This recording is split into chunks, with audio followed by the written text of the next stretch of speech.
Madam City Manager? Yes, sir. Mr. Rickaman? Here. Mr. McDowell? Yes. Mr. Duval? Aye. Mr. Badura? Here. Mr. Vine?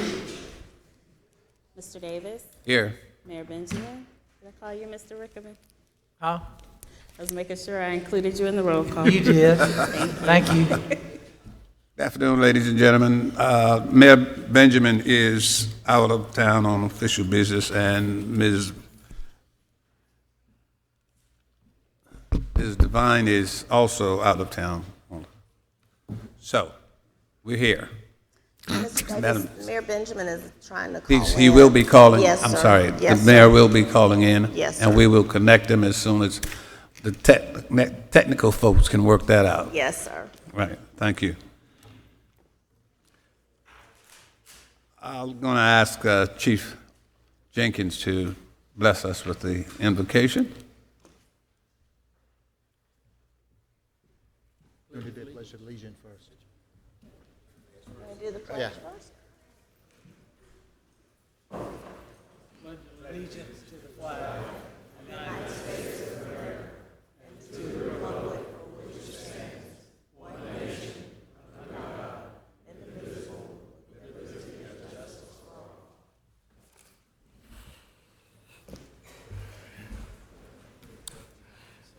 All right, let us pray to the one who sits high and look low and blesses us all.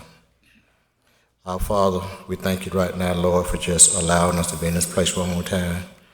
We ask, Lord, that you just bless this council, Lord, as they go about doing the people's business. We thank you, Lord, for them in a mighty way, Lord. We ask that you give them knowledge, wisdom, and understanding to do your will. We thank you, Lord, for our city manager and all her staff, Lord. We thank you, Lord, for all of those folks who are gathered here tonight, amen, just to do your will.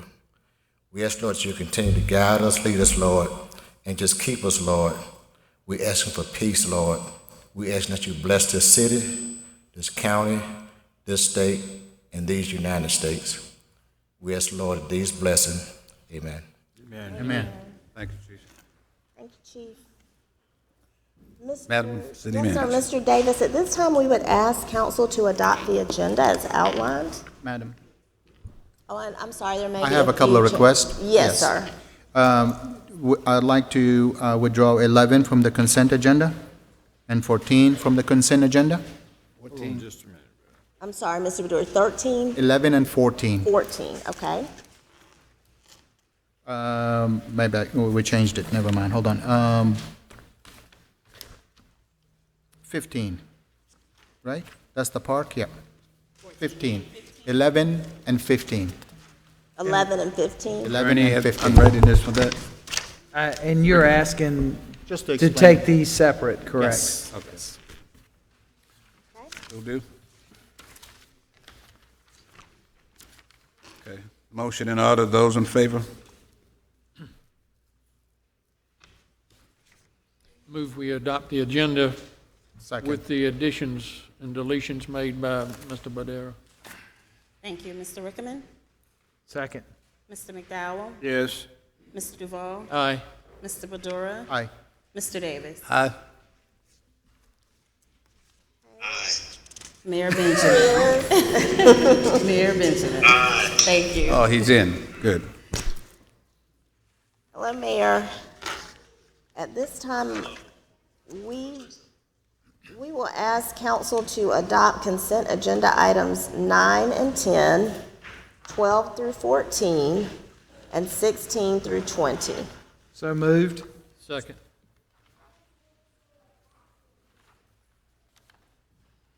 Madam Clerk? Mr. Rickaman? Aye. Mr. McDowell? Yes. Mr. Duval? Aye. Mr. Badura? Aye. Mr. Davis? Aye. Mayor Benjamin?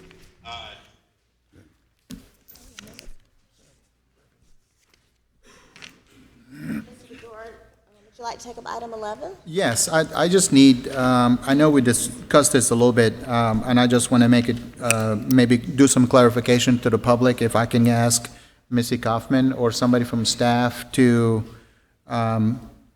look at number 11, and go through the details into what this funding is about, or what is it doing, please? Yes, sir. As staff comes forward, this is an ask of our council to approve change order number 3 to the contract for environmental services associated with the Community Development Block Grant for disaster recovery funds, our disaster recovery program, the award to ESP Associates, Inc. in the amount of $450,000. This firm is located in Fort Mill, South Carolina. And you go ahead, Missy. All right, this may be a team effort between some of us, but I just want to start. These are services required by the federal government through HUD before we can do any work on the repairs of the home. This is assessment for the scope of services needed to make repairs. Okay. And the question that I received is, was this for a specific property? But from talking to you and everybody else, it's not for one specific property. It's a bunch of properties that we're doing assessment on and environmental studies. Well over 100 properties, that's Okay. right. Okay. Over 200 properties. That's all I needed. Thank you. Okay. Appreciate it. Thank you, Missy. I move for approval. Second.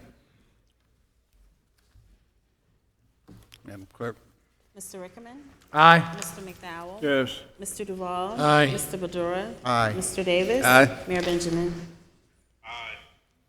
Item 15, council is asked to approve an amendment in the amount of $133,000. I'm sorry, I thought it was 15. 15. 50. Okay, and this is an ask of our council to approve an amendment in the amount of $133,108.15 to the design build contract for the Hampton Park Neighborhood Center as requested by the Parks and Recreation Department. The original award to Solid Structures LLC, a minority business enterprise woman, was in the amount of $637,000. The firm is located in West Columbia, South Carolina, and we also request the council's approval to execute the amendment in a form approved by the city attorney's office with final approval by the city manager. Mr. Davis is here to answer any questions you may have. And the only point that I want to make here, and I'm not against the consent agenda item, it's the change order amounts. It seems like we've got, in the past few meetings, we've had change orders exceed 10%, 15%, that kind of thing, and I'm just worried that we just want to make sure that we're covered in the contract agreement that we go into with the vendor or whoever else like that. And I don't know what is the contract agreement on this, whether turf is covered under the contract or not. We want to watch for every penny that we spend, especially when it comes to change orders. And it's just a large amount of money for it to be cost of living or cost of materials gone up, that kind of thing. I just think we need to be considered and vigilant about approving, rubber stamping change orders like that all the time, especially with big amounts. So in general, we will look at any new policies that we can put in place on the overarching amount. Typically, Mr. Badura, it may have something to do with what you just described, if there's been a cost materially that changed. I think in this particular situation, we were going through some national issues regarding tariffs, but I'll let Randy speak to that. So we look at that very closely when there are major amendments that almost double, or in this case have doubled or tripled the cost of the contract. And my other point is, do we have that fine language and the details in the contract that we sign with the vendor and all that? And maybe if that's the case, maybe we need to look into that, and so that we can protect the taxpayers, I think, more than anything else. Sure. We're going through a process overarching with finance staff to look at change orders, amendments, renewals. So we'll include your concerns as we're going through that process. That would be awesome. And I think the building and the park is much needed for the building to be there. Yes, So we figured you were very supportive of the park. It's just you were I am. questioning the am. cost. I'm questioning the actual change order. I'm good, Randy. I'm Okay, fine. and that's Appreciate it. That's the Thank case you. of the matter, was that the increase in construction costs and materials resulted in the significant increase. It's a state-of-the-art facility, but it can need more technology Right. in the building itself, and we're going to work. We want to have what District 1 has. Well, and So he's still gonna need more money to make the even with park more electronically advanced. So I think that's, we could have used that money for that. So even with the change order, we're still in line with our budgetary. In line with what was officially approved, yes. So there's not a significant increase in those change orders. Well, it was a significant increase from the start of 637. The bottom line is that we still balance out. What the original budgeted amount still accommodates where we are today. All right. Just for the To the penny. for the public's information, change orders do occur in contracts, and this is basically a process we go through, usually for clarification, and that there are no issues with this one, so it's perfectly within the rules of contract. I move for approval. rules. Thank you. Thank you. Thank you. Is there a second? Second. Mr. Rickman? Aye. Mr. McDowell? Yes. Mr. Duval? Aye. Mr. Badura? Aye. Mr. Davis? Aye. Mayor Benjamin?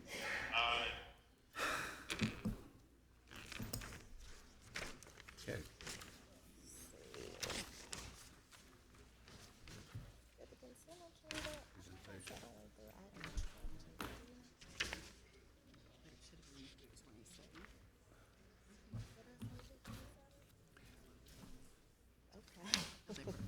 Mr. Davis, I'm just double checking myself. If council would indulge us, I want to make sure that your motion for the consent agenda, I took it all the way through item 27. I So don't believe you did.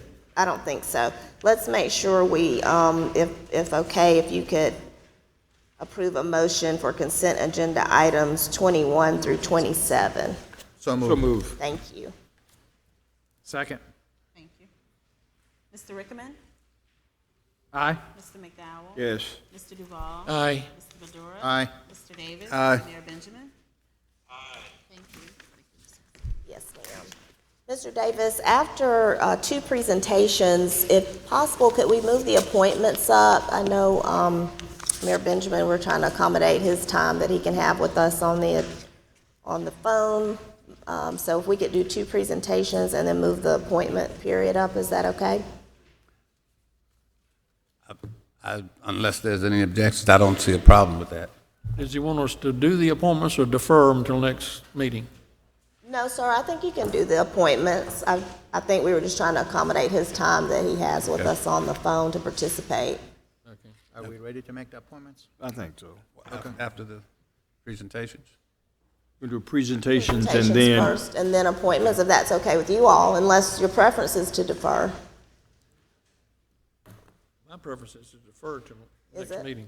Okay. Have both of them back. Okay. Mayor Benjamin, is that, your colleagues are suggesting they just defer until the next meeting? I'm fine with that. There's no unreadiness on my part, but I'm certainly fine with that. That's the preference. Can't hear. Mayor Benjamin was saying that there was no unreadiness on his part to participate, but if that's your preference, he's okay with deferring Okay. Move to defer then. appointments. I don't have a- Okay. So moving into a period of presentations, our first is the recognition of Mr. Michael G. Cothran as the July Employee of the Month, to be presented by Mr. Harry N. Tinsley, our Director of Emergency Management.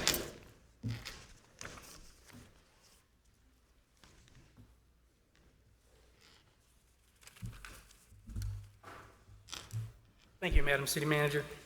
Good evening, Mr. Mayor, by phone, and members of council. Thank you for this opportunity to recognize one of our outstanding employees. I'd like to give you a little bit about Mike. Michael Cothran has been employed with the City of Columbia for 13 years. He actually began his service as a public servant as a volunteer firefighter with the Columbia Fire Department in 1991. He quickly showed his potential and rose to the rank of District Chief over Fire Station 22 in Lower Richland. His talents were noticed by the department leadership, and he was hired full-time with the City of Columbia as a volunteer coordinator for firefighters in 2006, and then soon was promoted to the rank of Division Chief for the Fire Administration for the Fire Department.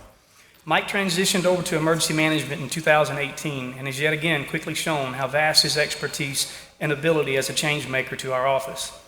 Mike is the type of individual that holds himself to very high standards of excellence and takes personal ownership for outstanding service to our city. He is the type of employee you can give one or two sentences to regarding an idea or project, and he immediately goes to work and comes back with a finished product that is far above what you were thinking. He looks for ways to make it better, and he does it. He sees it, he owns it, he solves it. It is that simple. He is a staunch asset to our city, and his level of service does not go unnoticed by those around him. He is continuously serving and is always ready to help. Ask anyone who has worked with him or anyone who he has called upon to help, that someone has called upon him for help, and they will tell you the same. He is the go-to guy. Mike's level of competence and expertise is comprehensive, and it flows into all aspects of the city's largest spectrum of being a service provider. He has provided workable solutions on multiple projects within the Office of Emergency Management and our Emergency Operations Center. While we were in the initial phases of our newly Common Operating Picture software last year, he was able to implement the system without any training, and during our Hurricane Florence spin-up, he was able to develop a system where we could live stream video back from our police officers to the EOC. He even tested a drone operation from the roof of the EOC to make sure that we had the capability to drop life jackets on potential rescue sites if we had any flooding operations. Again, simply put, that is forward thinking. He has also enhanced the radio communications capability in their EOC and other city departments. He set up our new incident management software solution for writing incident action plans for our public safety departments and was key on the on-site training for the police and fire departments personnel.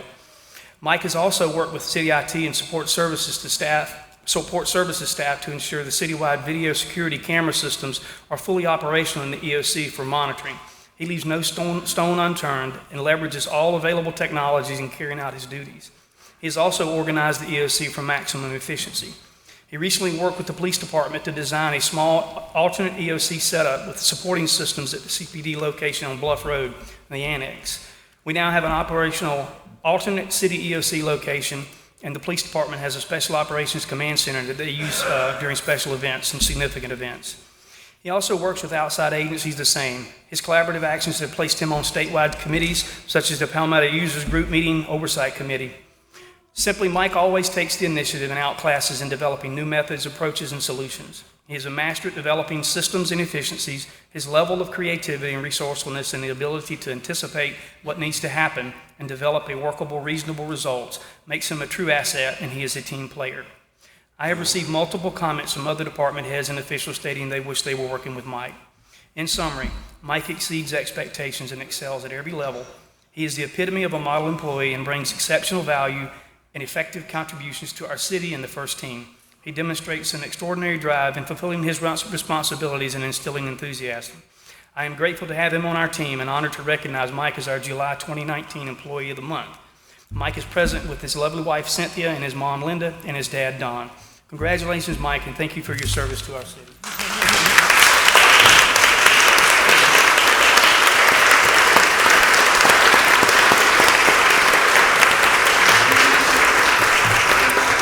Mr. Davis and members of council, I think Harry said it best. Mike really is the go-to guy. I told him he has great job security because all the other departments try to steal him all the time. And I can speak firsthand to the fact that he really takes pride in making others around him look good. At a recent statewide conference, he helped me tremendously and Harry with a presentation I was doing to all the state managers and administrators. So he is just a godsend. We're proud of you.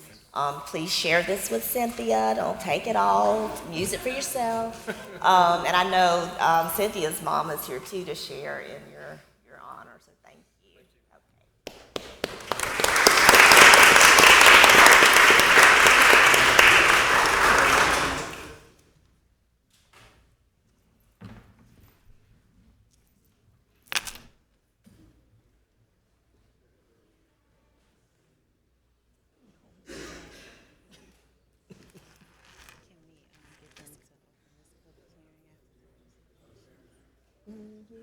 It has to be open at a certain time.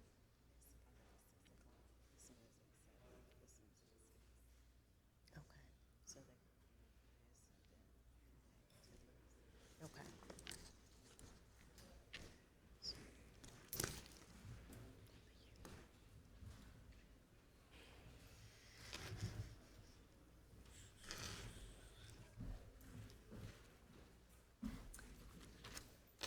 Our next presentation is item 29, Columbia's 29th Hiroshima Visual Remembrance Day Proclamation, the Honorable Sam Davis. Thank you, Madam City Manager.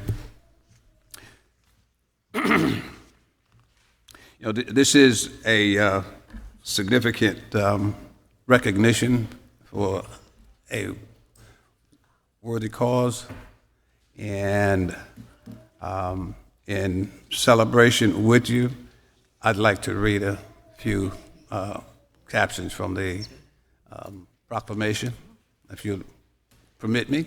Certainly. Thank you, ma'am. This is a proclamation, and whereas on January 25th, 2018, the Bulletin of the Atomic Scientists moved the hands of its doomsday clock to 2 minutes to midnight, as close as it has ever been set in its inception in 1947, citing the failure of war leaders to deal with looming threats of nuclear war and climate change, and stating, the world is not only more dangerous now than it was a year ago, it is as threatening as it has been since World War II.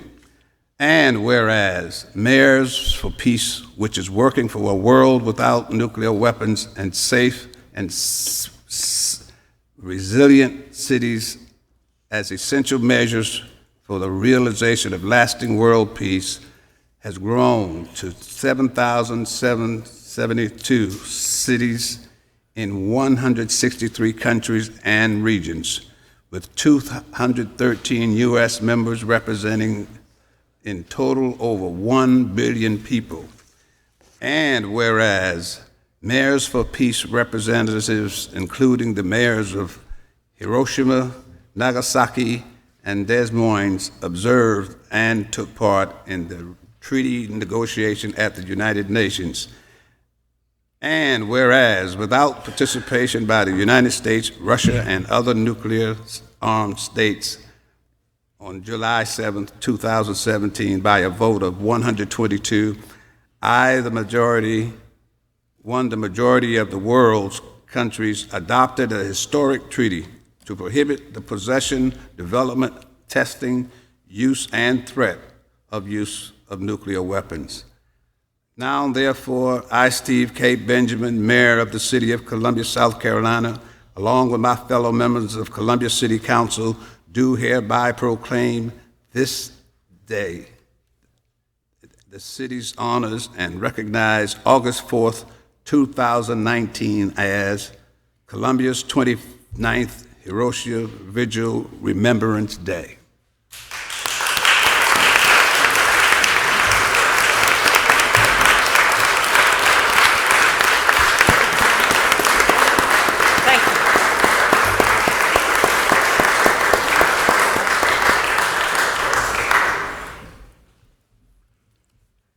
Thank you. Good evening. I'm Elaine Frick. I'm a member of the Planning Committee for the August 4th Hiroshima Vigil Remembrance Day and a member of one of the sponsors, the Columbia Friends Meeting, Quakers. I want to thank Mayor Benjamin and the City Council members, Davis, Badura, McDowell, Isaac Devine, Duval, and Rickenman, for the proclamation honoring and recognizing this 29th annual Hiroshima Vigil Remembrance in Columbia. I especially thank Mayor Benjamin, who I understand is here,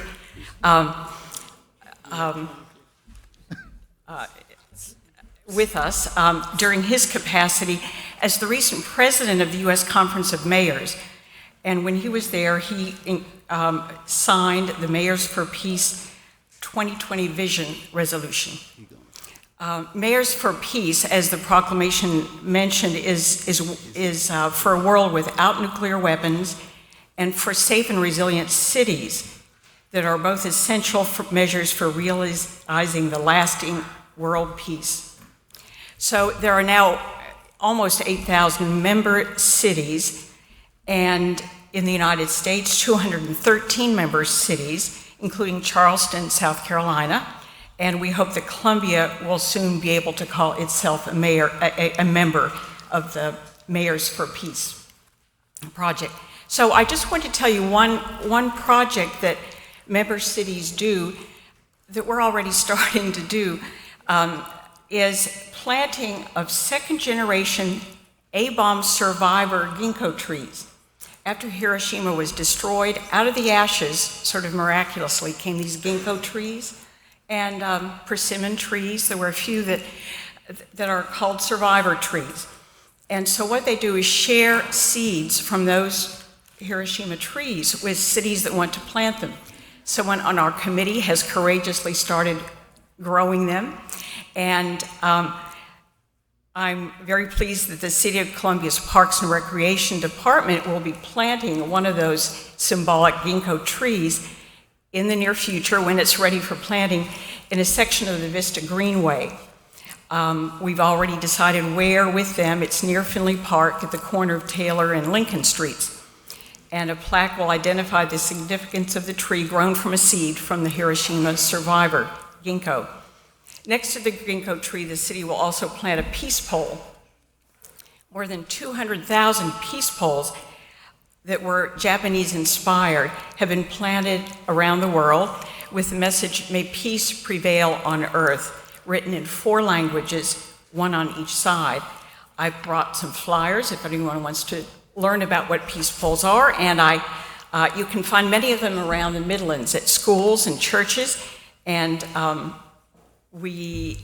there will be one, of course, in the Vista Greenway. So I invite members of City Council and the Mayor to come to our August 4th Hiroshima Remembrance event on August 4th. I think flyers have been distributed around. You can also find us on a Facebook page, Remembering Hiroshima. Our children need to be reminded of the past atomic bombings at Hiroshima and Nagasaki so that we do not repeat them to the far more drastic effects for humanity and for our planet. So thank you very much for this. Thank you.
Mr. Davis.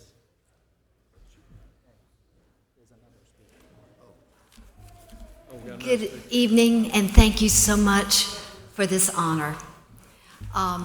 Elaine has told you about Mayors for Peace, and we're so thrilled that Mayor Benjamin has taken an initiative to help us realize this important proclamation.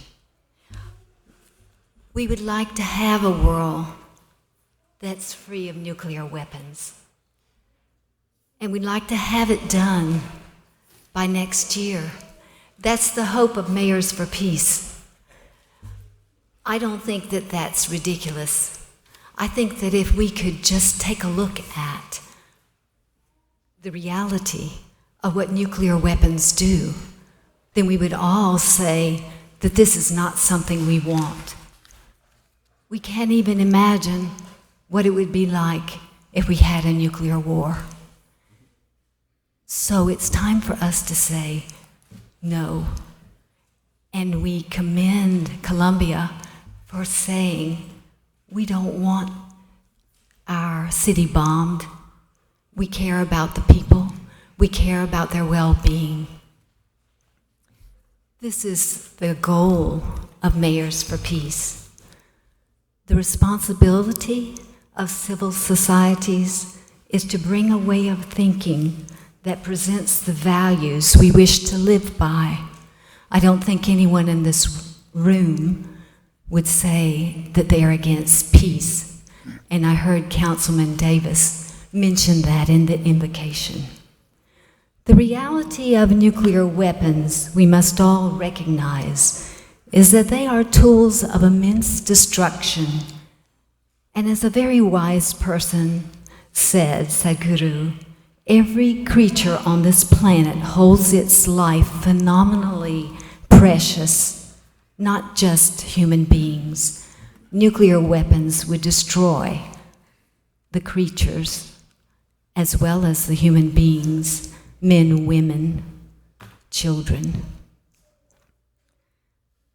We must have the courage to work. We must have the courage to say that this is important, that we honor the preciousness of peace, and we must recognize what we can do, and that's what you have done today. As our nation plans to spend $1 trillion in the next 30 years on nuclear weapons, and as our own state is poised to be a part of the creation of plutonium pits at Savannah River site, this proclamation gives moral voice to recognize we cannot hold human life in such low regard that we can count another life worthless. Thank you, Columbia City Council and Mayor Benjamin, for being a voice for peace. Thank you. Thank you.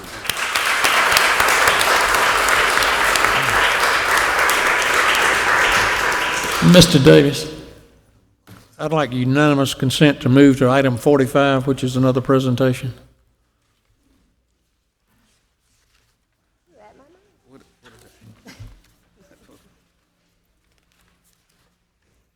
Is that moved? Item 45 is, Mr. Davis. Item 45 is resolution number R 2019-065, approving the honorary naming of the 100 block of Isaac Street between Farrow Road and Benedict Street and Farrow Road between Isaac Street and Juniper Street, the Reverend Tryon Eichelberger Way.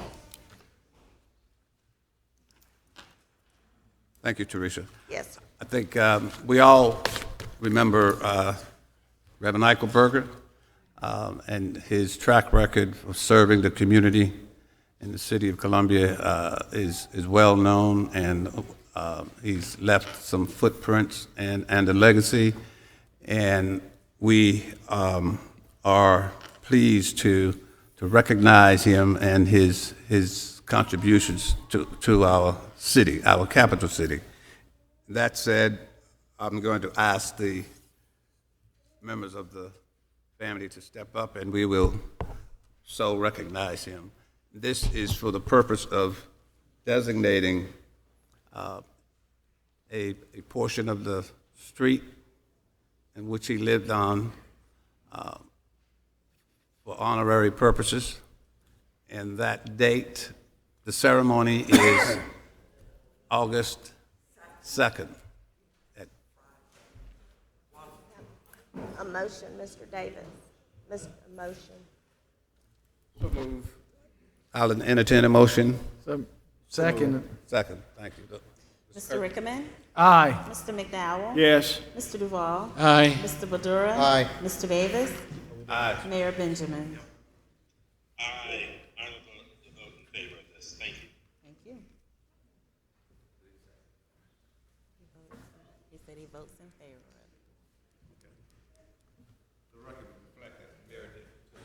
Bring him around this side.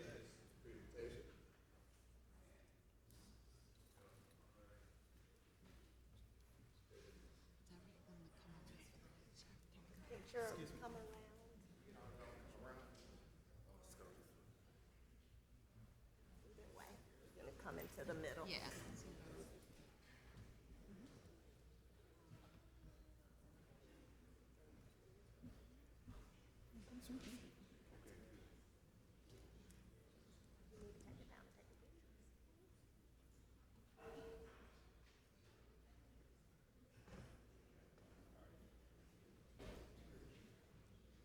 Y'all gonna have to come in a little bit, especially on that end down there. Hi. Okay. All right, now, Mr. Ventura. It's been like a full moon today.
Mr. Davis, if possible, we will jump around just a little bit more until we get to 7 o'clock for your zoning public hearing. But if you don't mind opening up a public hearing for item 36, is that okay? Yes, ma'am. Okay, item 36 is ordinance number 2019-045, amending the 1998 Code of Ordinances of the City of Columbia, South Carolina, Chapter 14, Offenses and Miscellaneous Provisions, Article 1, in general to add Section 14.7, firearms recovered from crimes or criminal activity. Okay. So Who's moved. to speak? Get a public hearing. You want to open it up, right? Yes, sir. Thank you, sir. Who's Can you speaking? get the city attorney to summarize the ordinance? Certainly. Ms. Knotts or Mr. Wright, the council's asking for a summary of this ordinance.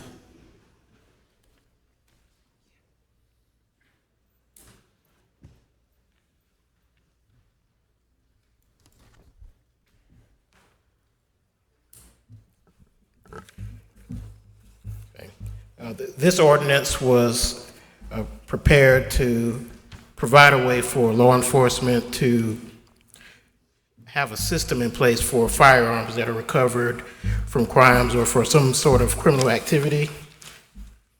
And what it does, what it puts in place is if people report when their firearms are actually stolen or lost beforehand, that there's a $150 fee that's waived if you report it within, I believe, 14 days.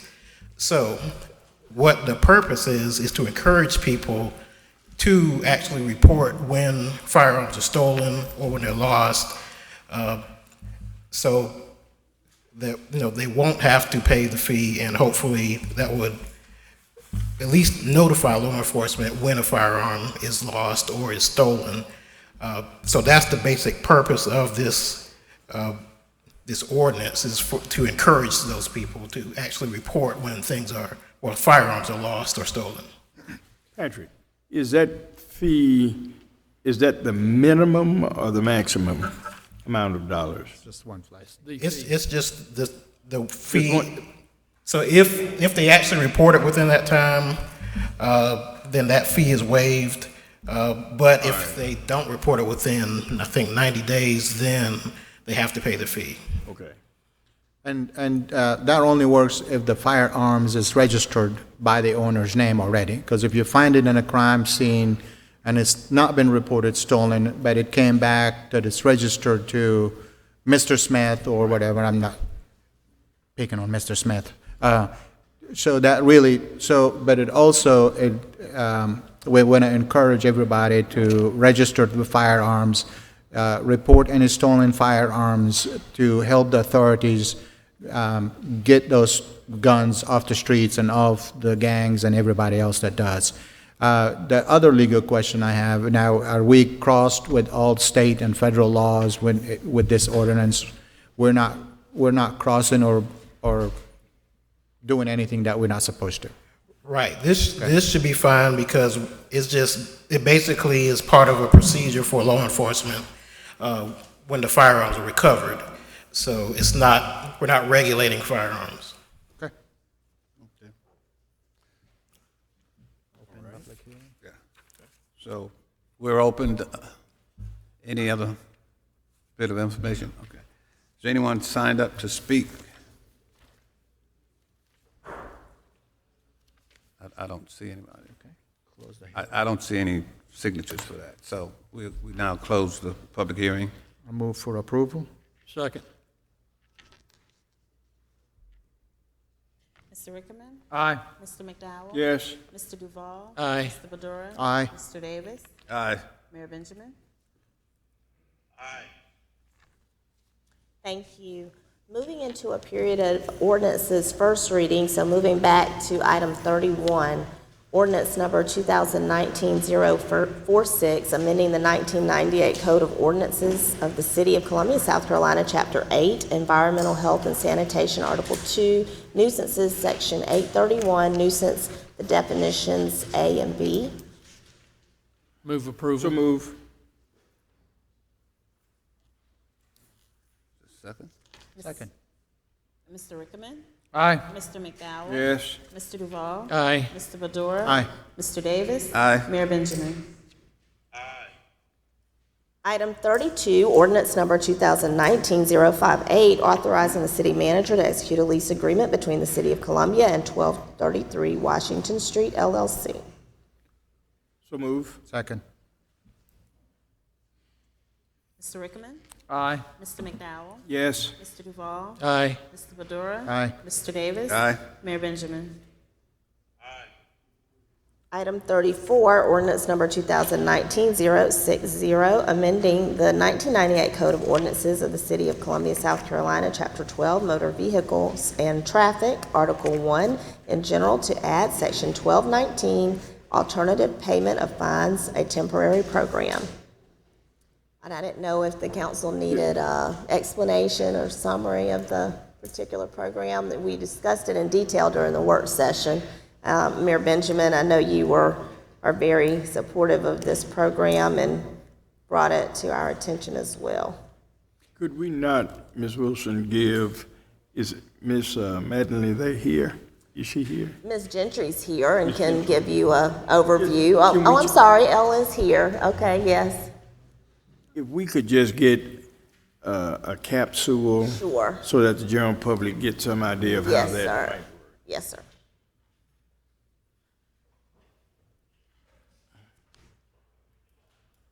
Ms. Elle Matney is our Parking Services Director. Good evening once again. It's an honor again to share the excitement of the upcoming Donations for Citation program that we were so grateful to have learned by means of our wonderful mayor and what the city of Las Vegas has recently approved. Donations for Citation will give those parkers who have received a City of Columbia parking citation issued during a short period of time between August 7th and 14th the ability to exchange dollar for school supplies. The parkers will be required to bring in their citation, a receipt, and the school supplies, and we'll make the exchange at our office at 820 Washington.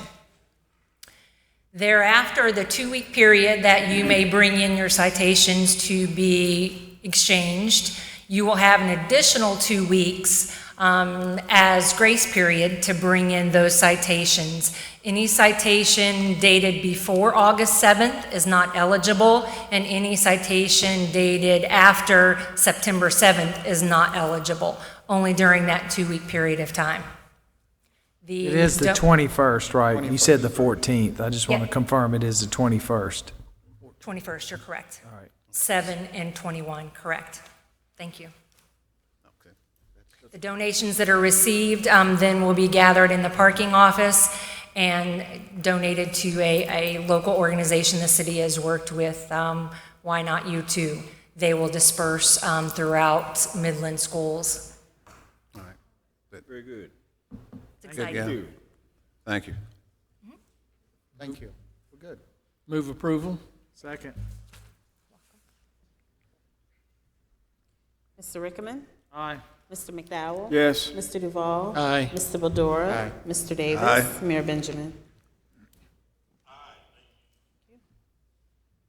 Item 35, ordinance number 2019-061, authorizing the city manager to execute an air rights development contract between the City of Columbia and Breakwater LLC.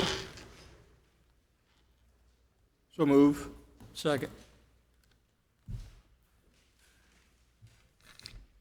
Clerk. Mr. Rickman? Aye. Mr. McDowell? Yes. Mr. Duval? Aye. Mr. Badora? Aye. Mr. Davis? Aye. Mayor Benjamin?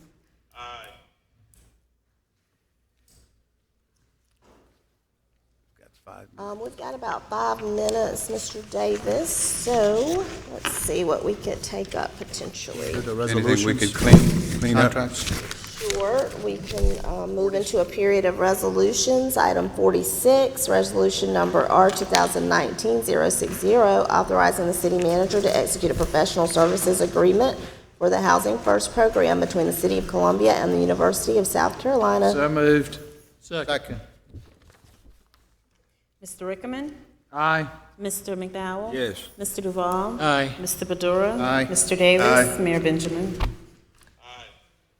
Item 47, resolution number R 2019-061, authorizing the city manager to execute a professional services extension agreement between the City of Columbia and the United Way of the Midlands for the regional coordination of homeless services in the Midlands.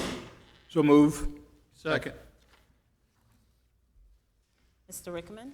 Aye. Mr. McDowell? Yes. Mr. Duval? Aye. Mr. Badora? Aye. Mr. Davis? Aye. Mayor Benjamin? Item 48, resolution number R 2019-062, authorizing the city manager to execute an inclement weather center service agreement between the City of Columbia and the United Way of the Midlands for operation of the inclement weather So center. move. Second. Mr. Rickman? Aye. Mr. McDowell? Yes. Mr. Duval? Aye. Mr. Badora? Aye. Mr. Davis? Aye. Mayor Benjamin? Item 49, resolution number R 2019-066, authorizing the city manager to execute an agreement between the City of Columbia and the Midlands Housing Alliance, Inc. for 2025 Main Street for fiscal year 2019-2020. So move. Second. Mr. Rickman? Aye. Mr. McDowell? Yes. Mr. Duval? Aye. Mr. Badora? Aye. Mr. Davis? Aye. Mayor Benjamin? Item 50, resolution number R 2019-063, authorizing the city manager to execute a license agreement between the City of Columbia, Dominion Energy South Carolina, Inc., Bull Street Development, LLC, South Carolina Department of Mental Health, and Paramount Locations, LLC, for the new Dominion Energy South Carolina, Inc., Bull Street Development Electrical Substation site. Good. Yes, sir. Mr. Davis, could we have somebody explain this? I had several folks call me and were not quite clear. They made it sound like there was a franchise agreement for distributed power, and there was confusion in the write-up that was written. I'll be glad to explain it. Dominion currently has a substation on the Bull Street property that's being relocated. The area it's being relocated to, we have utilities adjacent to the site. So this is a license agreement for the areas where our utilities and their utilities cross each other. I guess I don't. Outside of the right-of-way, so it's on private property. Yeah, I guess I don't understand the license agreement part, and that's the part that I couldn't explain to folks, because I don't know what we're licensing. We're licensing the ability for our utilities and their utilities to coexist. If they're in the right-of-way, you're right, that's covered by the franchise agreement, so they don't need our permission to be in the right-of-way. They just have to adhere to those requirements. This will be located on private property, some of which is currently owned by mental health, some may be owned by SCANA, or Dominion, sorry. That's a habit hard to break. So the license agreement is required when it's outside of the right-of-way because the franchise does not cover that. So I guess for a deeper dive in that, what does that actually mean when we're saying license? Are we receiving a fee for that, or are we just giving them right of way? It's not our right-of-way to give. We are agreeing with each other, us and Dominion, that we will coexist. Some lines may cross each other, that will coexist in those areas. A lot of this area, they already have easements, so we've got to get their approval to cross their easements. It's kind of a strange terminology. It is, we agree. Because when I think of license, I think somebody's getting something in return, usually a cash payment. They do have a master services agreement with Hughes Development for the Bull Street site, and this document references both that agreement as well as our Bull Street development agreement. So the master service, there's like our bulk contract, essentially. I don't want to speak for them. That I would relate it to that, yes. John Cadena is here if he wants to come up and speak on behalf of Dominion. Yeah. At no cost to us. At no cost, that's right. This has been about a year process to get to the point that staff of both Dominion and the city are comfortable with this document. Get Mr. Rickman. Excuse me, you through? Yeah, I still don't understand why you call it a license agreement. It doesn't fit what's being done. I move approval. Second. So they're the master, so they're selling power to the other folks? They are providing power to, just like they do all over the city Right. and their entire territory. They're providing power and they're, So the again, master agreement, so does Hughes sell power then to the other folks that are there? I'm confused at why he has a master agreement. So this agreement is really between the city and Dominion. It Well, actually, references. it's all parties because Bull Street Development is part of it, and so is Department of Mental Health. Right, it references their master agreement with Hughes as well as our Bull Street agreement with Hughes because all of those documents are party to the license agreement. And the license agreement's required because of both of those other agreements. Move to previous question. Mr. Rickman? Aye. Mr. McDowell? Yes. Mr. Duval? Aye. Mr. Badura? Aye. Mr. Davis? Aye. Mayor Benjamin? There's just one other item, and then we can open up the public hearing for the zoning. Other matters, item 53, council is asked to approve the installation of a four-way stop at Blossom Street and Holly Street to address safety issues at the intersection as requested by the Public Works Department.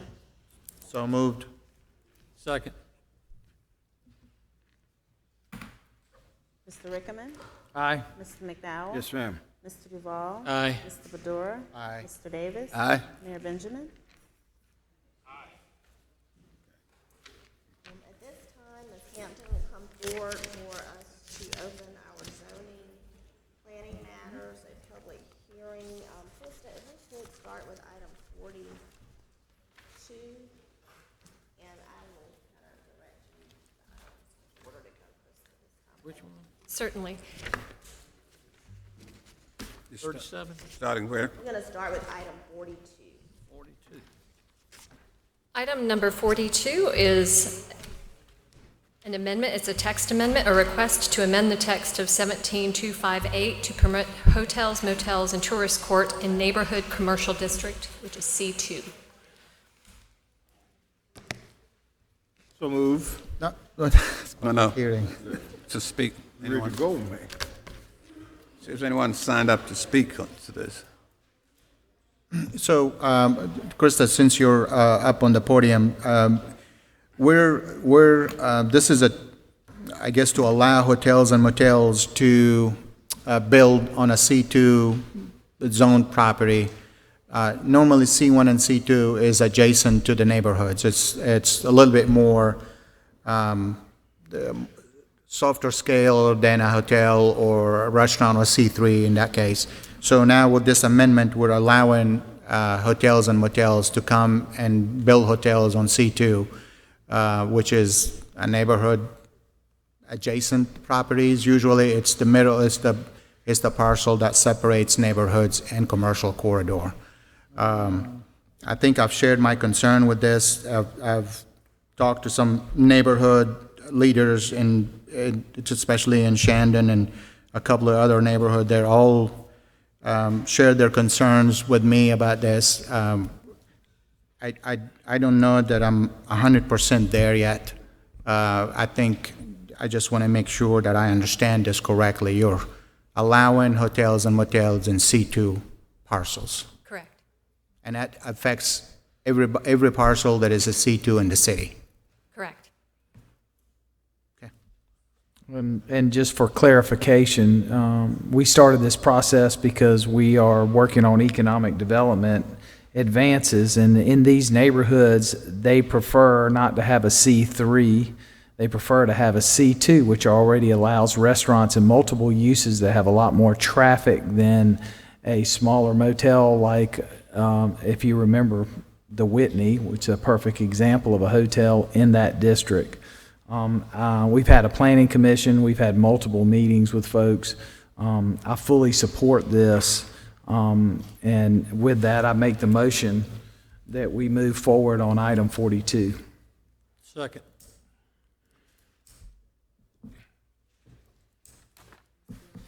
Aye. Yes. Aye.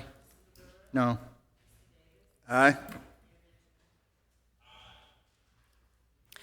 43 and 44, Ms. Wilson, are associated. Thank you. 43 is a land use amendment to 2215 Divine Street. This is to modify the land use classification from Urban Core Community Activity Center to Community Activity Corridor. We found this when we were looking at the map amendment, which is next. It was more than likely when we were doing the land use plan, it was improperly identified. So this is just to make this consistent. This is the land use, not the zoning. This is to update that.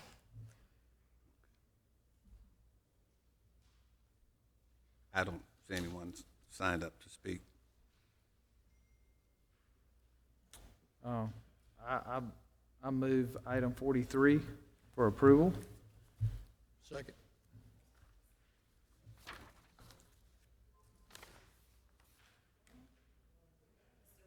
Aye.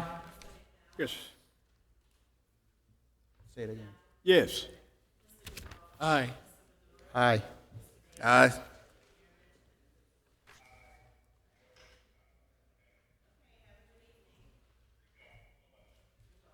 Thank you, Mr. Mayor. The final is a map amendment. This is number 44 at 2221 Divine Street, also 2204 Lee, 2215 Divine Street. A request to rezone the parcel from office and institutional C1 to neighborhood commercial C2.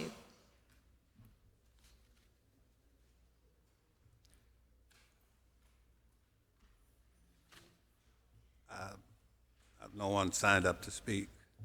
So move. Second.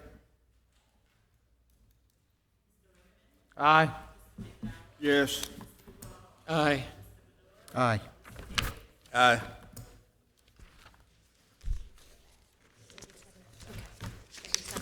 Certainly.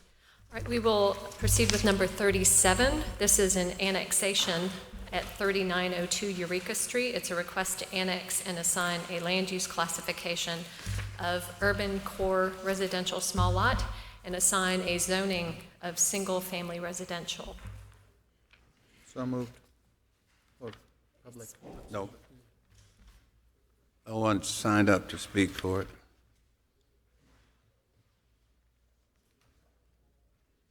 So moved. Second. Mr. Rickerman? Aye. Mr. McDowell? Yes. Mr. Duval? Aye. Mr. Badura? Aye. Mr. Davis? Aye. An annexation at 3937 Bluff Road, a request to annex, assign a land use classification of Urban Edge Community Activity Center and a zoning of C3.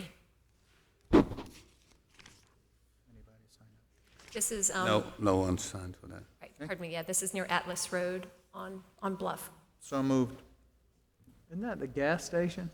That's Yeah. the Dollar Tree. Or, isn't it the Dollar General? It's under construction. Yeah, the gas station across the street. Dollar Right. General. Okay, anybody? We need a second. Somebody. Is there a second? Second. Mr. Rickman? Aye. Mr. McDowell? Yes. Mr. Duval? Aye. Mr. Fedora? Aye. Mr. Davis? Aye. If it pleases council, number 39 and 40 are related. It is a request to confirm both the land use classification of recently annexed land and confirm the zoning of recently annexed land at 111 Sparkleberry Crossing Road. The land use classification would be Regional Activity Corridor, AC3, and the zoning would be C3, that's general commercial. Do you have,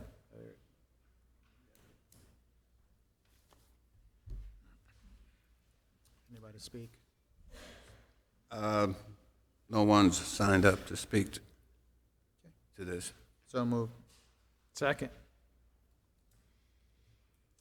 Mr. Rickman? Aye. Mr. McDowell? Yes. Mr. Duval? Aye. Mr. Fedora? Aye. Mr. Davis? Aye. And item 41 has been withdrawn at this time for amendments. That is the amendment to the eating and drinking establishments. We'll Thank you. bring that back. And that concludes your public hearing. Is that all of it? Public feedback. Now,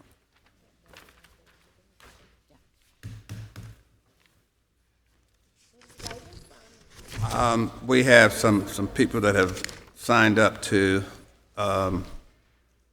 speak to one or two different items. One, Ms. Doretha Bull, vacant lot ordinance. No, that we didn't address today, but It's not on the agenda, It's not on the agenda, Sam. I know it. but she signed up. I wanted to address this vacant property and lot ordinance that code enforcement introduced. The only challenge, Teresa, is that it was not on the agenda. Right, but we didn't know that until we got here. So we were prepared to just, express some opposition to it. Please do. Okay. We'll hear your comments on it. Okay, number one, the ordinance is really asking the citizens of Columbia to do something that has never been done before in this area, although I know, and I researched and found that this type of property ordinance is going on throughout the country in large urban areas that have a black population that's really, in terms of finances, they're poor. They're taking property, and they also have an agreement with a company out of Florida called ProChamps. I don't know if you all have taken any money from ProChamps or not yet, but they will be approaching you. They've already made $3 billion from other cities. But the thing about it is that property owners, to keep their property up to code, the problem is there are some houses that people own that they have boarded up, or they are not meeting the code because of finances. And you're also asking in that ordinance for people to register their property, which is kind of ridiculous considering that every property in this city, every grain of sand, is already registered with the tax office. Now, code enforcement is saying that they need to go in, $50 to go in your property to tell you what's wrong with it, give you a fine, and you have a certain number of days to do it. Number one, code enforcement is already paid by the city of Columbia, and their job should be to go around and find out about property. They should know where the properties are. So why are we going to pay another $100 and a $50 for this kind of stuff? Number two, You all will end up, if these people cannot pay, you take their property, you tear down the houses, and you charge them $6,000 for the demolition of their own property. Now, this is really a problem. It sounds to me as though you all are trying to make sure poor people in the city, especially if you're a minority, that you have nothing. And that's just one of the many arguments. I could go on for more time, but we only have 3 minutes and stuff. But I want you to consider the fact that if you pass this ordinance, you need to pass and find another bill where you have some great money to help people stay in the city and keep their property up rather than stealing it. But I will have more next time since you all deferred it. And the thing too is this: when you said something is on the agenda, then the next thing we know is deferred. And pretty soon we won't hear anything about it, and then it passes. Right. So I want you to make sure that we understand, because there are a lot of things on this agenda that we listen to today that we don't understand. I don't know what professional services are and a lot of other things. So we need to be sure that your agenda is understandable by the community that you serve. And I want to remind all of you that you are our servants. You are not our bosses. So you need to make us aware and help us understand what you're doing. I thank you. Ma'am, I thank you for being here. And I do want to let you know the reason that that ordinance was deferred is because a lot of people have a lot of questions about it. Yes, we do. Right. Yes, we do. We talked to the code enforcement person, and yes, we do. And if you have anything else you want to say, I imagine that one of these gentlemen would be glad to yield some time to you. No, I'm going to let them talk. Okay. Who's going to speak? Just I'm on the list. Mustafa. State your name and where do you live? My name is Mr. Mustafa. I live 2101 Riding Ridge Road. I'm an advocate for the people. I'm a penny bank on Queen Mother Bull. The code enforcement is not in communication with the city ordinance. There's a breakdown somewhere. Okay, there's a serious breakdown. What we're trying to understand is where's the programs at? The rehab federal programs that should be able to help the elderly and the poor folks in rehabbing their homes. You guys should have it. As I look at your agenda, you got grant money, CBG grant monies for a whole lot of things. But it should be easy to find money to help rehab. When you take a look at most cities have rehab monies to help those who need roofing, who need windows, need whatever. So what are we doing? You guys was elected to serve us. For the people, by the people, of the people. We want the same thing in our community as you put in other communities. Let's be real clear about that. Because our black communities don't have the same thing in other communities. And we don't even really see you guys until it's time to do what? For election time. And that's a no-go. That's a totally no-go. So what we're saying is that there's injustice going on when it comes down to taking elderly homes and poor people homes and then charge them $319 to cut grass because they ain't able to cut their grass. $319, that's ridiculous. Okay, $1,000. And then $6,000 to tear their home down and then end up getting their home and you're leaving them homeless. We already got a homeless problem as it is. This is inhumane, if you will. But you guys represent us. So the question that we ask, when you guys remove from your seats or retire from your seats, the question is, what would you say? Do you serve the people well? Do you leave a legacy? Can we respect you when you leave? Or you just sitting in a seat? We won't change, and we want it now.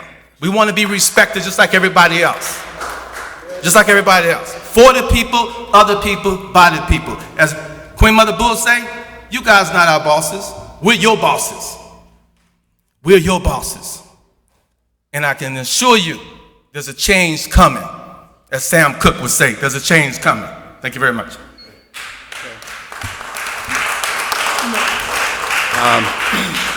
My name is James Sanders, and I would like to talk about code enforcement also. 2 weeks ago, someone called me and said that the bulldozer was in front of my nephew's house to tear it down. We have permits with the city that code enforcement is not working jointly. If the guy don't call me, the house pushed down, but what is going to be said after it's gone? Can you put it back? Now, we have permits that show we done put new roof on, new plumbing, new wiring, new installation, new floors. So where is the communication with the city and code enforcement that they are working together to make sure these things don't happen? Another thing that's going on, they're sending letters to abandoned houses with no mailboxes, and when they return, they say, well, we tried to contact you. But you know where to send our tax bill. Come on now. My nephew get his tax bill on Mayor Street every year, but in this case, the letters that for condemning is going to the house where there's no mailbox. But if you know how to find him to make him pay his taxes on the house, then you should be able to find him with the other things. But another thing, a judge should be the only one to determine whether you can tear down a house.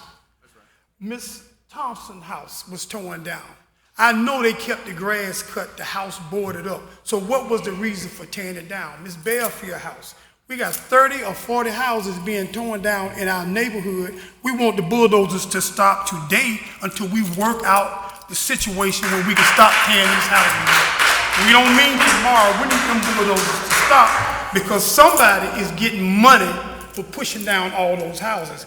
The $6,000 that you pay to push down a house, you could give it to that person and we could take young people out of the neighborhood and teach them how to paint, teach them how to shingle, teach them how to do plumbing work, do roofing work.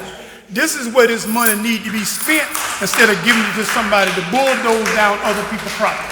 I can't stand to see it when I ride by and see a house gone that I know people that lived there. Children was raised there. So we're gonna have to put a stop to this today. And we are tired and sick of the situation that we're in, and we need jobs in our neighborhood. We need our youth to be able to go to work. Fair Road, Main Street, Fairfield Road, Monticello is dead for our young children to be able to walk out their houses and walk to a job. There's nothing on our roads, but if you go down here, 5 Points, there's plenty of work for these children to walk to and get to go to work. Our children have to leave out of here and go all the way to Harveston to get a job. It costs them more to go to work and come back home than they make on the job. We want the money that's supposed to be in our neighborhoods spent. The grant money that we was supposed to get 4 or 5 years ago, we never seen a dime of it. Where is that money?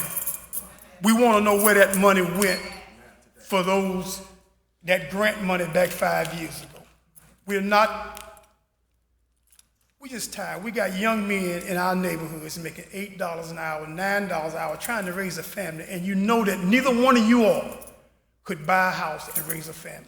Affordable homes to buy. How can you afford a house making $10 an hour, $12 an hour? Where you gonna live at? You can't build nothing, you can't buy nothing. You got children, you got 3 or 4 children going to school, they can't even afford to pay insurance for them to play sports. We live in hard times in our neighborhood, and y'all need to come in the neighborhood so you can really see what's going on. We have cookouts. We have an organization here called Us Feed Us, Stop the Violent Movement, Vision Walkers, and we cook in different neighborhoods every week. So we need you all to come out to these neighborhoods and see how the children and people are living in these neighborhoods. Maybe you will think differently when you ride by instead of riding in.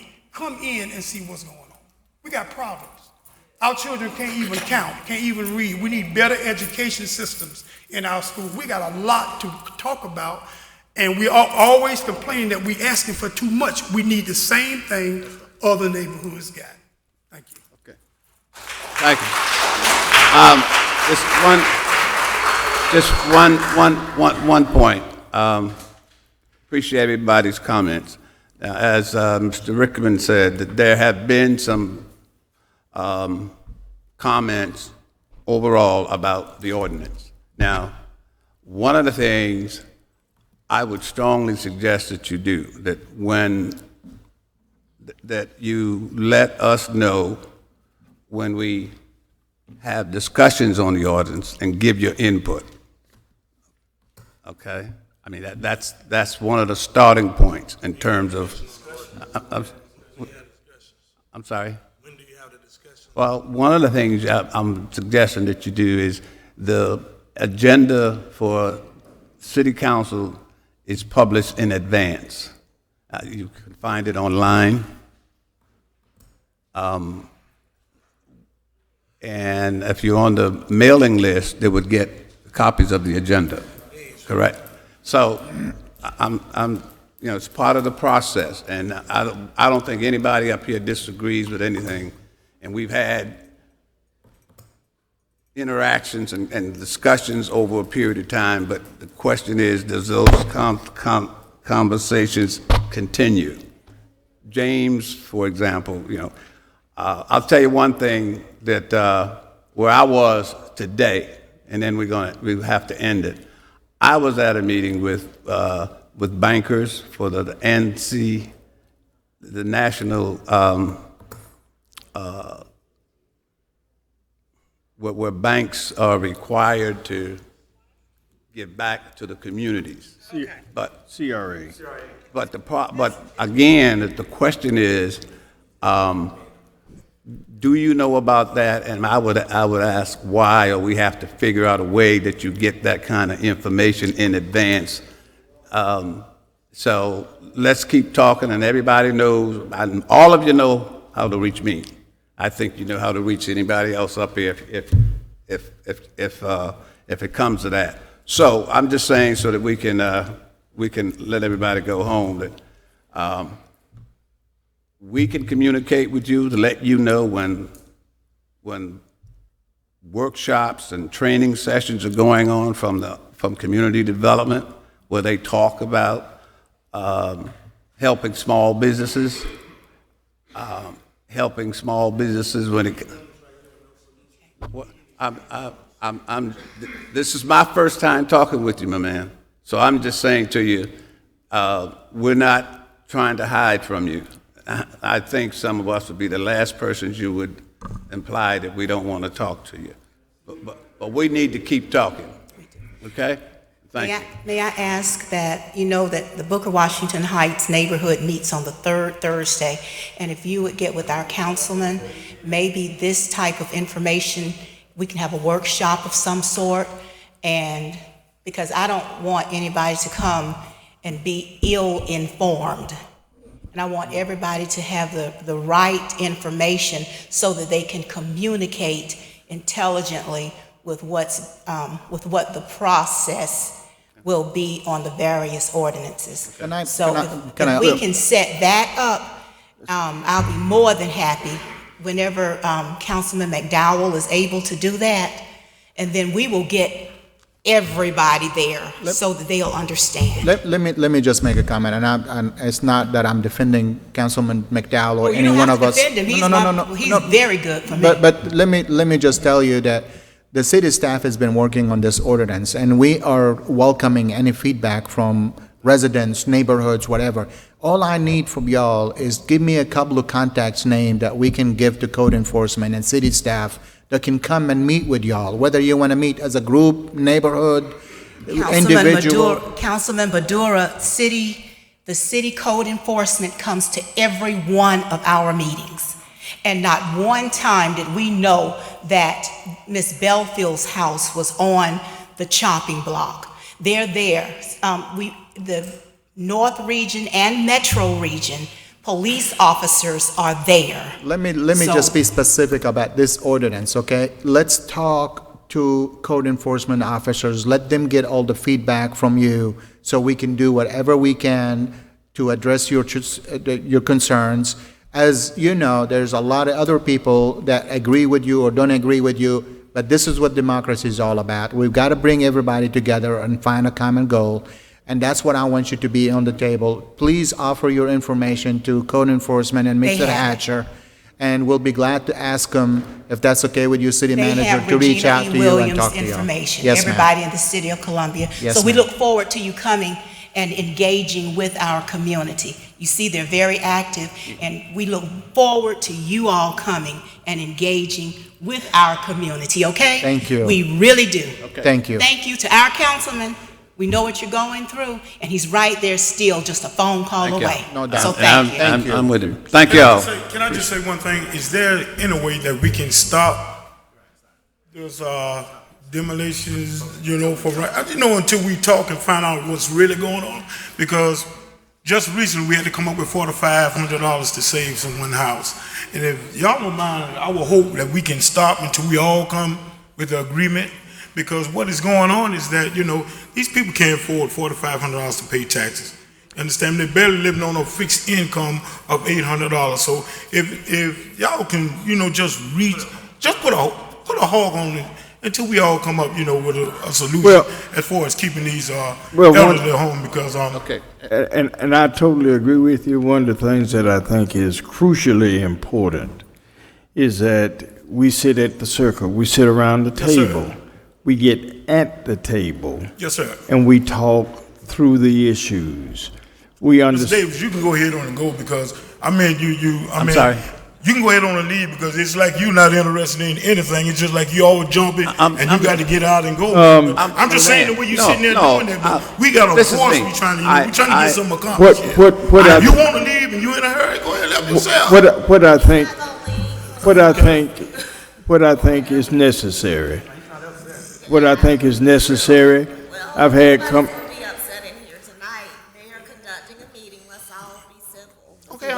And we're all on the. Moving back in the chair. Sam, let me finish. All he was doing was moving back in the chair. And we're all on the We're here to same listen. page. That's what we do, and we're here to listen. So let's treat each other with respect. Oh, I am. Trust me. What we can do, I think, one of the reasons why there is perhaps some disjointedness is that when you don't talk to each other, rather than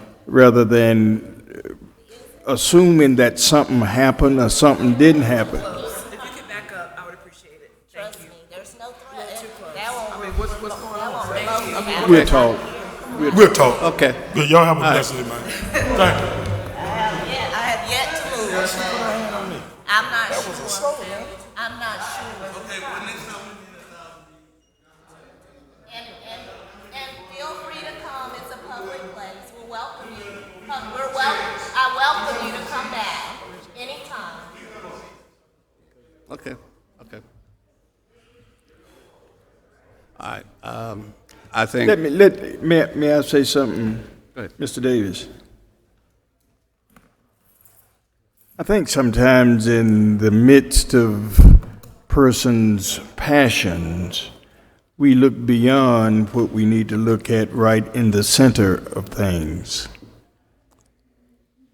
This is perhaps a good example of what we ought not to do. And what we ought not to do is to jump on our chairperson, our person who's leading this meeting, or to insist or to even inject that something has been done and transparency is not doable. I think what we're doing is we can sometimes. The reason why this meeting was deferred is that, as you see, we don't have everybody even in place to even talk about an issue. I would think that as we consider what we've heard tonight, that we can either and express some civility about who we are, what we want to get done, because the conversation ought not to be in the corner, but it should be around the table. Right. Okay. Can I speak for a moment? I wanted to, McDonald, you know, you've done something very good, something that I have been trying to get done for a while. I'm glad you did it, in terms of bringing the community association head leaders together. I think y'all have a meeting scheduled for that. Mm-hmm. The only problem I have with it is that it's for people who are on the executive board of the different associations. And that's the information that I got. No. I wanted to verify that with you. No, it's not. Anyone can come. And what it is, let me just give you all an idea of what we were talking about. What we were talking about, what I insisted on doing was to bring in communities together and collaboratively talk about the issues so that everybody know exactly what's going on. Correct. Not only in your area, but the area across the street, area over here. Yeah, the Waverly area, because it's been divided up into about 6 communities. That's correct. And it was one large community. But what we did was to bring those presidents together so that collaboratively we could talk individually about our issues, about the issues that sort of evolve in each one of these communities. And it's working. And I hope so. It's working. And I think the way it's working is that folk are getting around the table and they are talking to each other and not at each other. And I think that's the genius of bringing, and not only the Waverly, M.L. King Park, Arrington Way, and historical Waverly. Not only are those communities talking, but you got other communities in the city that we've endeavored to do the same thing. Arsenal Hill, Governor's Hill, and several other DNA. So you would hope that that kind of effort would metastasize and that persons really sense a real effort of collaborating with each other. Well, I'm happy to know that all persons in the community, if you have something to say, that we can come to the meeting. Yes, ma'am. Yes, ma'am. Because that wasn't delivered. Yes, ma'am. One of the concerns I have is that Waverly community, we have several streets that are C3, as well as a lot of land that's been made open, and we do not need a bunch of people coming in deciding for us. We need to get with you and our community leaders and come up with a plan of what we want our community to look like in the next 5 years, the next 10 years. Yes, ma'am. Especially Gervais Street, Hardin Street, Millwood, and Taylor Streets. Those are 4 major, business streets. Yes, ma'am. And we need to make a plan that's going to be beneficial for us as a community and our children to come.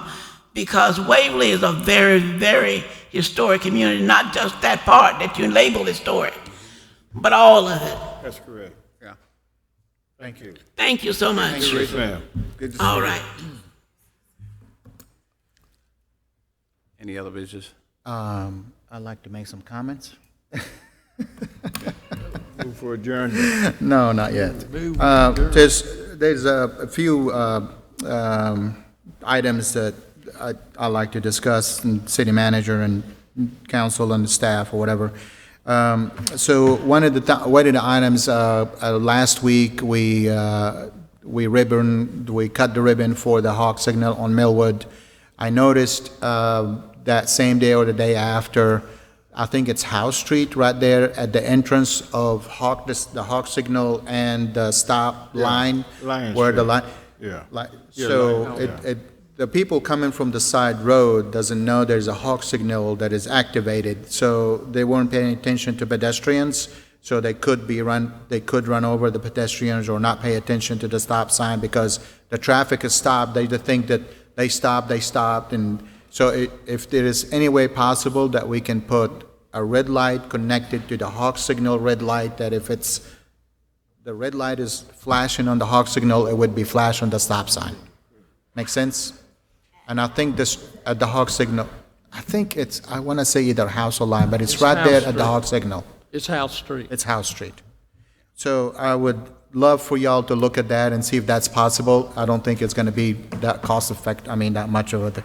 The other thing that I want to discuss with you guys is the Boyle advisory that we received via email and you guys send out in the media. We're hoping that the media to communicate that with the citizens. I would love to tab or link the garbage app that we have for people where they register at their address. You get notification whether it is Thursday collection day or Thursday recycling day or Friday trash day, to make that available to the water main break notification system.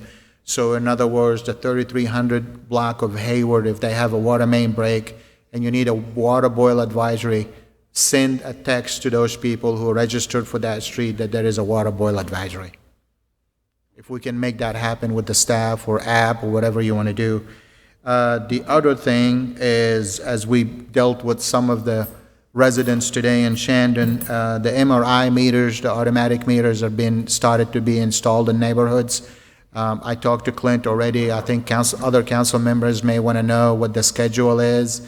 If we can get that to us, or maybe put it on news media or whatever we need to do so we can communicate with the neighbors about that and the neighborhood.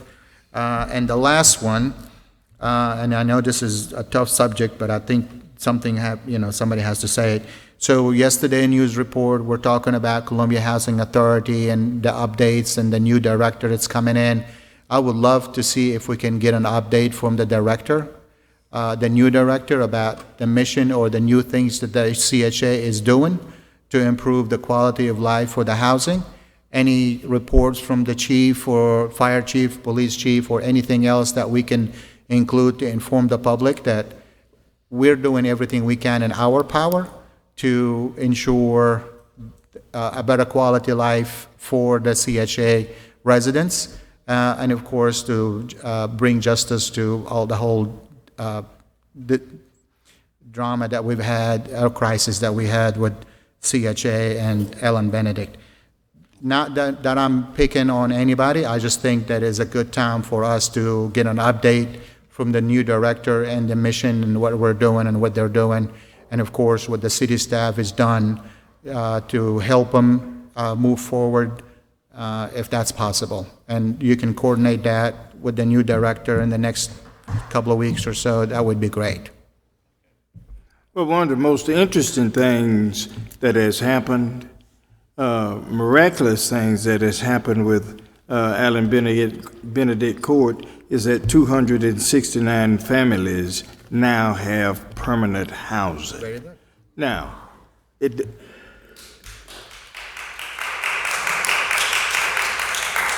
permanent housing. So out of the midst of tragedy, something triumphant beams forth. Out of 411 persons, 269 families are permanently located. A tragedy, but yet a triumphant march to permanency. Thank you. I move to adjourn. Yes, sir. So moved. Undisputable. Those in favor? Aye. Aye. Yes. Aye. Okay. You get this.